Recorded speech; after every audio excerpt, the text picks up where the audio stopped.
नमस्कार, मैं हूं संदीप चौधरी। बात बिहार की, उस बिहार की जहां पर चुनावी लड़ाई, चुनावी जंग अब लास्ट लेग में आ गई है, निर्णायक दौर में आ गई है। कल 7 तारीख है और अंतिम दौर के लिए मतदान होगा। बटन दबाए जाएंगे 78 सीटों पर। और इन 78 सीटों की अहमियत क्या है, 2015 में यहां पर किस तरह के नतीजे थे और किस तरह के मुद्दे छाए, इन पर आज हम चर्चा करने वाले हैं। सुकेश, 78 सीटें हैं, पिछली दफा क्या तस्वीर थी इस इलाके में और ये इलाका कौन सा है, ये थोड़ा बताइए। बिहार वासी जानते हैं, बाकी दर्शकों के लिए। देखिए, सीमांचल के इलाके में चुनाव है, कोसी के इलाके में चुनाव है, कुछ मिथिलांचल के इलाके में चुनाव है। तो ये सीमांचल, मिथिलांचल, देखिए ये बिहार वाले समझ लेंगे। ये बता देता हूं। हाँ, सीमांचल बंगाल से लगता हुआ इलाका है, सीमा का अंचल सीमांचल। ये बिहार में मुस्लिम पॉपुलेशन करीब 17% के आसपास है, 16 से 17% के बीच में। दर्शकों की सुविधा के लिए बता दूं कि 17% तो पूरे बिहार की आबादी है, मुस्लिम आबादी। लेकिन ये सीमांचल इलाका जो है वो यहां कंसोलिडेशन मुस्लिमों का बहुत ज्यादा है। एक मैं फिगर देता हूं, जैसे सीमांचल में कौन से इलाके आते हैं, कौन से डिस्ट्रिक्ट आते हैं। किशनगंज आता है, किशनगंज में 70% मुसलमान है, 70%। 42% मुसलमान है अररिया में, 43% है कटिहार में, 38% है पूर्णिया में। अब ये वो इलाका है जिसमें, और यहां पर सीमांचल में कितनी सीटें हैं? 24 सीटें। 24 सीटें, अब मतलब 1/3 सीधा। बिल्कुल, 78 में 24 सीटें सीमांचल के इलाके की हैं। ये इस लड़ाई को बहुत इंटरेस्टिंग बनाता है। आपने कहा 2015 में क्या सूरत हाल था। देखिए, 2015 बड़ा केक वॉक था। वो इसलिए था क्योंकि एक ऐसा पोटेंट गठबंधन बना था जो न सिर्फ कागज पे बल्कि धरातल पे भी स्वीप करने के लिए ही जैसे बना हो। मतलब आरजेडी, जेडीयू और कांग्रेस। ये एक ऐसा अलायंस था जिसमें मुस्लिमों की भी आस्था थी, नीतीश कुमार का अपना वोट था, ईबीसी, महादलित, हाँ, पूरे इलाके की बात कर रहा हूं, जिसमें कोसी भी आ गया, जिसमें ईबीसी है, जिसमें यादव हैं पॉकेट्स में। हाँ, मिथिलांचल के इलाकों में भी ऐसी स्थिति है जिसमें ईबीसी की संख्या अच्छी खासी है, कुछ फॉरवर्ड कास्ट अच्छे खासे हैं। तो पिछली बार 58 सीटें जीती महागठबंधन ने, 20 जीती बीजेपी ने। ये एक तरफा मुकाबला था।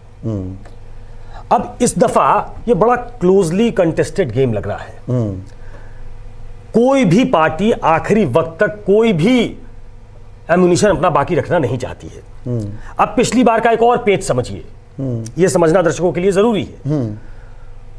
ओवैसी जो प्राइमरीली मुसलमानों की बात करते हैं, वो मुसलमानों के बीच काफी उनकी लोकप्रियता है, तो ओवैसी पहुंचते हैं बिहार और बिहार के सीमांचल इलाके में। पिछले चुनाव में उतरते हैं वो, लेकिन पिछले चुनाव में सीमांचल में वो 6 सीटों पे लड़े थे। वो उस समय थाह ले रहे थे कि मैं कहां हूं। मेहनत उन्होंने की, उनकी पार्टी ने की, उन्होंने संगठन बनाया। इस बार ओवैसी 2400 सीट पे चुनाव लड़ रहे हैं। खुद वो 20 सीट पे हैं, उनका गठबंधन, उन्होंने उस अम्ब्रेला को बड़ा करने की कोशिश की है। तो 24 सीटों पे ओवैसी चुनाव मैदान, सीमांचल की 24 की 24 सीटों पर, सीमांचल की 24 की। पर ओवैसी को यह भी कहते हैं कि वो दरअसल बीजेपी की बी टीम है, वो बीजेपी का फायदा करते हैं विपक्ष की वोट काट कर। उसका जवाब लगातार ओवैसी दे रहे हैं और वहां के जो वोटर हैं वो मुतमईन है कि नहीं उनकी बात से, उस पर डिपेंड करता है। हाँ, वो बार-बार सीधी टक्कर मान रहे हैं। उन्होंने कहा कि कांग्रेस ये मुझ पे आरोप लगाती है, बाकी दूसरे दल मुझ पे आरोप लगाते हैं।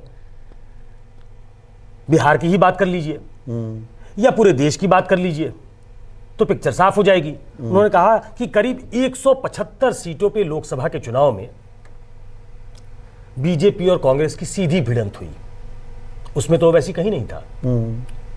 करीब 150 सीटें उसमें बीजेपी ने जीती, ओवैसी कहां था? ओवैसी नहीं था। अब इस तरीके की बातें, औरंगाबाद जाकर मैं शिवसेना को हराता हूं, शिवसेना सांसद को मैं अपनी प्रेजेंस फील कराता हूं, औरंगाबाद में कद्दावर नेता को हराता हूं। आज महाराष्ट्र में किसकी सरकार है? शिवसेना और कांग्रेस की। आरोप मुझ पे लगाते हैं कि मैं बीजेपी से मिल गया। पर एक बात ये तो चीजें- साफ है ना, 24 सीटों में अगर कुछ सीटें ओवैसी जीत जाते हैं या वो अच्छी खासी वोट हासिल करते हैं, नुकसान तो वो विपक्षी महागठबंधन का करेंगे। इसी का जवाब दे रहे हैं। मैं I am trying to be a devil's advocate, हाँ, और मैं उनकी बात कह रहा हूं कि ये बात अगर दर्शकों के, वोटर्स के समझ में आती है, उनके वोटर्स को, कि बात तो ये ठीक कह रहा है। हाँ, भाई इस बार देखिए बीजेपी और जेडीयू ने बड़ी स्ट्रैटेजिकली गेम चला है। इन सीमांचल इलाकों में बीजेपी और जेडीयू करीब करीब बराबर सीटों पे, मेरे ख्याल से 13 सीटों पे जेडीयू है, 11 पे बीजेपी है, या मैं ये फिगर रिवर्स हो सकता है, 11 जेडीयू है, बीजेपी 13 पे है। पिछली बार जो 24 सीटें थी, अब जब सिर्फ सीमांचल की बात कर लेता हूं, पिछली बार इन 24 में 14 सीटें जीती थी यूपीए ने। पूरे रीजन को तो स्वीप किया, लेकिन सीमांचल में 9 सीटें एनडीए ने भी जीती थी। एनडीए मतलब बीजेपी बीजेपी। हाँ, आरएलएसपी और हम ये साथ में थे। मतलब मैं एक यूपी और एनडीए के टर्म्स में बात करता हूं, तो उस एक तरफा मुकाबले में भी 14 में 9 सीटें एनडीए ने जीती, NDA minus JDU, minus JDU. हाँ। बीजेपी ने जीती। हाँ। मैं अब स्पेसिफिक्स पे आ जाता हूं, चलिए, वहां कोई दूसरी पार्टी नहीं थी, बीजेपी ने जीती 9 सीटें। ये वो इलाका है जिसमें पोलराइजेशन की गुंजाइश होती है। अगर एक तरफा वोट अगर किसी एक दल को पड़ने लग गया, मुस्लिम अगर एक तरफ रुझान हो गया उनका, तो बाकी जो दूसरे कंसोलिडेशन हो जाती है। दूसरा कंसोलिडेशन, हिंदू कंसोलिडेशन। और इसीलिए अंतिम चरण में बिहार के चुनाव में जो दरअसल विकास के मुद्दों पर केंद्रित दिखा पहले दो दौर में, इक्का दुक्का वाकया आप छोड़ दो, तो यहां पर घुसपैठियों ने एंट्री मार ली, सीए एनआरसी की बात होने लगी, प्रधानमंत्री ने भी जय श्री राम के नारे का उद्घोष कर दिया, तो यहां हिंदू मुस्लिम बनाने की कोशिश की गई तीसरे दौर। बहुत, मुझे लगता है बहुत टैक्टफुली की जा रही है। और नीतीश कुमार कहते हैं अरे कोई किसी में दम नहीं, ये फालतू की बातें हो रही है, किसी में दम नहीं, कोई किसी को बाहर नहीं निकाल पाएगा। उन्होंने 2 बातें की हैं। एक, उन्होंने बीजेपी से उलट लाइन ली है। उन्होंने कहा एनआरसी पे तो हम बाकायदा प्रस्ताव लेकर आए, और जब तक एनआरसी नहीं होगा तो सीए क्या, तब तक सीए का कोई मतलब नहीं है। तो वो मुसलमानों में वो एक सेंस ऑफ कॉन्फिडेंस जनरेट करने की कोशिश कर रहे हैं दोबारा, या कंफ्यूजन क्रिएट कर रहे हैं। नहीं, वो सेंस ऑफ कॉन्फिडेंस क्रिएट कर रहे हैं, जो वो कहते हैं जो कंफ्यूजन लोग फैला रहे हैं, मैं उसका जवाब दे रहा हूं। इस बहाने वो कुछ वोट इस समुदाय के भी झटकना चाहते हैं। वैसे भी वो ज्यादा सीटें वहां लड़ रहे हैं जहां ईबीसी की कंसोलिडेशन ज्यादा है, तो कुछ मुस्लिमों को अपनी तरफ, अपनी जो उनकी अपनी व्यक्तिगत छवि है उसके आधार पर कुछ वोट काटे, और उसमें उन्होंने छौंक लगाया कि ये मेरा आखिरी चुनाव है। उनका ये बयान कि तो मेरा भरोसा और धमकी, ये good cop bad cop BJP JDU मिलकर कर रहे हैं। गुड कॉप बैड कॉप है कि इस इलाके में आपको एक कंफ्यूजन पहले से है। ओवैसी जो भी वोट काटेंगे, आरजेडी को लग रहा है कि ये हमारा वोट होगा। नीतीश कुमार ने अपनी एक चाल चल दी है। आरजेडी इस हिंदू मुसलमान में नहीं फंसना चाहती, क्योंकि उसने एक लार्जर गेम ये बनाया हुआ है कि हम तो भाई नौकरियां देंगे, युवाओं को देंगे, युवाओं को नौकरियों की जरूरत है, और उससे मुसलमान अछूता नहीं है। तो वो एक लार्जर ऑडियंस को काटर करना चाहते हैं, जिसमें मुस्लिम भी हैं, कि आपको वोट हमें देना चाहिए, अपना वोट आप वेस्ट मत करें। ये तो सीमांचल की बात हो गई, मिथिलांचल और कोसी इलाके की भी बात करें। और नीतीश कुमार को यहां तक कहना पड़ गया कल कि देखिए ये मेरा अंतिम चुनाव है, अंत भला तो सब भला। अब क्या वो रिटायरमेंट की वो इमोशनल अपील वो सहमे हुए हैं, या ये एक चुनावी रणनीति है कि भाई अभी आगे देखिए, कल किसने देखा, लेकिन आज मैं ये कहकर क्या लोगों की सिंपैथी लेना चाह रहे हैं? बिल्कुल, अंत भला तो सब भला। उन्होंने कहा अंत भला तो सब भला। हाँ। अब मुझे ध्यान आया सुबह कि एक पुरानी कहावत है, all is well that ends well, अंत भला तो सब भला, और एक है मॉर्निंग सोज द डे। अब क्या हुआ है इन 2 चरणों के चुनाव में, क्या ये क्लोज कॉन्टेस्ट को देखते हुए पहले दौर में याद नहीं आया? अगर उनका अंतिम चुनाव था, पहले दौर से कहते, शुरुआती दौर से कहते कि देखिए भैया मेरा ये अंतिम चुनाव है। देखिए, शुरुआत में तो ये माना जा रहा था कि ये नो गेम है, Tejashwi will prove to be a no match for Nitish Kumar. लेकिन जिस तरीके से उन्होंने चुनाव का संचालन किया है, मुद्दों पे टिके रहे हैं, वो वाइब्स दिखाई देने लग गई जनता में, तो धीरे धीरे ये मानस लगता बना नीतीश कुमार का कि ये दांव भी खेल देना चाहिए। मैं आपको एक और फिगर देता हूं, और ये कॉन्फिडेंस जनरेट करता था इस इलाके में लोगों को कि क्या होगा।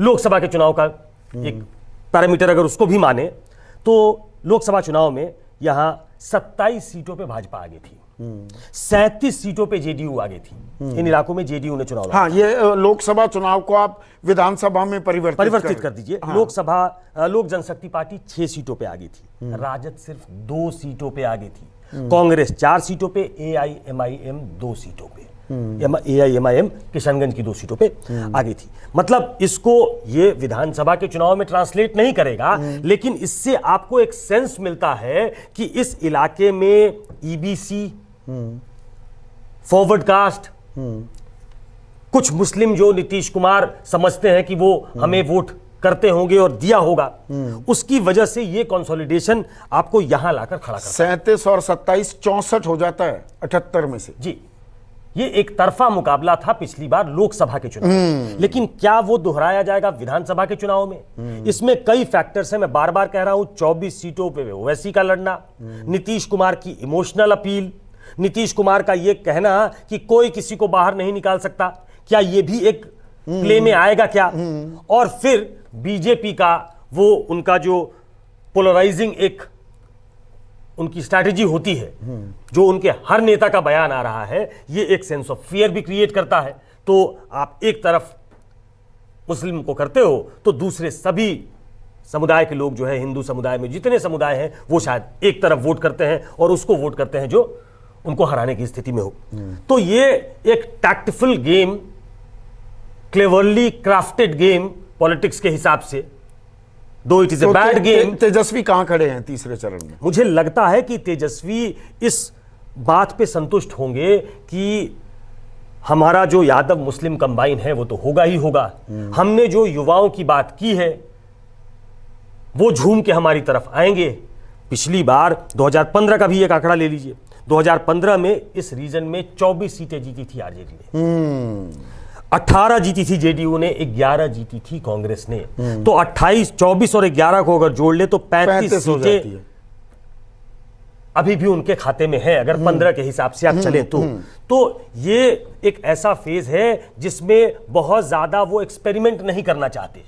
वो मुसलमानों की बात तेजस्वी नहीं करना चाहते। उनको लगता है कि वो अल्टीमेटली हमारे वोटर हैं। हाँ। लेकिन सवाल ये है कि 24 सीटों पे अगर ओवैसी जो पिछले 5 सालों से यही लगे हैं और बहुत मैसिव कैंपेन कर रहे हैं, वो हेलीकॉप्टर से घूम रहे हैं, वो मैसिव कैंपेन है, वहां उस इलाके में ये भी बात फैलाने की कोशिश हो रही है, तेजस्वी और उनके समर्थक ये तमाम बातें करने लगे हैं कि आखिर ओवैसी कैसे घूम रहे हैं यहाँ। हाँ, और तेजस्वी के पास भी एक हेलीकॉप्टर और ओवैसी के पास भी एक हेलीकॉप्टर, ये क्यों है? तो ये मैसेज भी पहुंचाने की कोशिश है। ओवैसी टिके हैं कि ये फार्स है, ये कई जगह इसमें अब देखने वाली ये बात भी हो जाएगी, मुसलमान टूटता है, छिटकता है या लामबंद हो जाता है इस बार एकजुट। हाँ, मतलब एकजुट होके अगर वो दूसरे कॉम्बिनेशन को डिस्टर्ब किए बिना लामबंद होता है तो ठीक है, अगर वो लाउड होकर लामबंद हो जाता है तो काउंटर पोलराइजेशन का खतरा है। और फिर इस इलाके में जेडीयू बीजेपी अच्छा कर सकती है, और इसी पे मुझे लगता है कि एनडीए बैंक कर रहा है। तो ये देखिए, निर्णायक दौर की जो लड़ाई है, अंतिम दौर की लड़ाई, ये बहुत ही दिलचस्प है और कहीं ना कहीं मामला अटका जरूर है कि संन्यास लेने तक की घोषणा करनी पड़ जाती है नीतीश कुमार को। तो आज के लिए, अभी के लिए बस इतना ही। नमस्कार।